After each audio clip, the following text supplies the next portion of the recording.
Hi guys, this is Furqan and you are watching my YouTube channel जिसका नाम है solutions of the world. और मेरा नाम है मोहम्मद आरिफ। आज इस पौधे का रिव्यू करवाने वाले हैं। वो पपीते का पौधा है, बड़ा बेहतरीन पौधा है, तो उसके बारे में। तो जैसा कि नाज़रीन आप लोगों को पता है कि पपीते का जो पौधा है इसके लिए हम क्यों यूज़ करते हैं, क्योंकि चिकनगुनिया की बीमारी आजकल बहुत ज़्यादा आम है पाकिस्तान के अंदर। तो ज़्यादातर नर्सरी में ये पौधा बहुत जो है ना मिलता नहीं है, मिलता हो जाता है, लेकिन ये कि अब इसकी शॉर्टेज बहुत होने लगी है। तो इसको घर पे लगाने के भी जो फ़वाइद हैं वो भाई आपको बता देंगे आरिफ भाई, लेकिन ये चिकनगुनिया के लिए इस्तेमाल हो रहा है। तो बाकी की वीडियो में आरिफ भाई।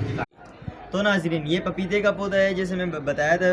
ये पपीते का पौधा बड़ा बेहतरीन पौधा है, जो है ना इसका जो है ना कलम नहीं लगता है, वो आप सबको पता है। इसका मैंने बीज लगाया था कुछ इस तरह से, देखना था। कितने बीज लगे हैं इसमें? इसके मैंने कम से कम 50 के करीब बीज लगाए थे। इसमें कोई 40 के करीब बीज निकल गए, बाकी जो है ना डैमेज हो गए, नहीं सही। ये जो है ना आप देख सकते हो। अच्छा, इसमें बीज से भी उगता है ये पपीते का पौधा, और जो है वो इसकी कलम भी लगाई जा सकती है? कलम नहीं लगती, खाली बीज लगता है। अच्छा, खाली बीज लगता है बीज इसमें। लगाने का तरीका ये होता है, छोटे से गमले में अपने 4 से 5 बीज दबाने, सही। इंच के अंदर, इतना इंच ऊपर खाद भर देनी, ओछली वाली, ये वाली खाद। अच्छा, इनमें से किसी में फल उगने वाला कोई ऐसा मतलब हो सकता है? पौधा है, देखो ये इसमें 2 इकसाम होती है।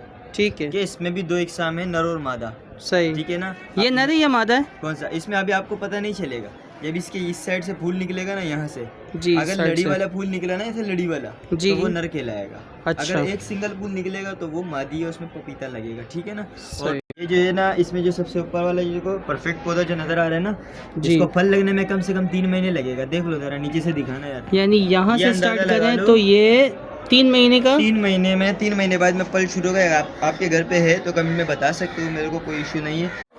तो अगर आप भी लगाना चाहते हो तो आप इस तरह से लगा लो। और इसे गमले से मैं कम 40 से 50 पौधा तैयार कर सकता हूँ। ठीक है ना। इसको मैं अगर अलग अलग करना चाहूँ ना तो इसमें 40-50 पौधा तैयार कर सकता हूँ। आप भी कर सकते हो। ठीक है ना। अगर मेरी वीडियो पसंद आई, अगर ये पौधा आपको चाहिए तो कमेंट सेक्शन में रब्ता करें। मिलते हैं नेक्स्ट वीडियो में। मेरी वीडियो को सब्सक्राइब ज़रूर कर लेना। अल्लाह हाफिज़।